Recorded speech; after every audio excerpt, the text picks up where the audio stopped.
Hello guys, Meena's કિચનમાં તમારું સ્વાગત છે। હું આજે ઘઉંના જાડા લોટના શીરાની રેસીપી લઈને આવી છું। રવાના લોટનો શીરો તો બધાએ ખાધો જ હશે, પણ હું ઘઉંના જાડા લોટનો શીરો બનાવું છું। તો ચાલો આપણે બનાવીએ। સૌથી પહેલાં આપણે કડાઈમાં ઘી લઈએ। ઘી ગરમ થાય એટલે તેમાં 1 વાટકી ઘઉંનો લોટ લઈએ। પછી તેને તાવેતાની મદદથી તેને મિક્સ કરી લઈએ। ગેસને આપણે ધીમું જ રાખવાનું છે, જેથી કરીને લોટ કાચો ના લાગે અને સારી રીતે શેકાઈ જાય। બીજી બાજુ આપણે 1 ગ્લાસ પાણી તપેલીમાં ગરમ કરવા મૂકી દઈએ। જો તમારે દૂધ નાખવું હોય તો પણ નાખી શકાય।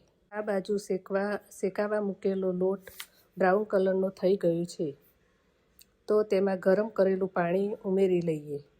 આ પાણી બળી જાય ત્યાર પછી જ ખાંડ ઉમેરવી, જેથી શીરો જલ્દીથી છૂટો પડી જાય।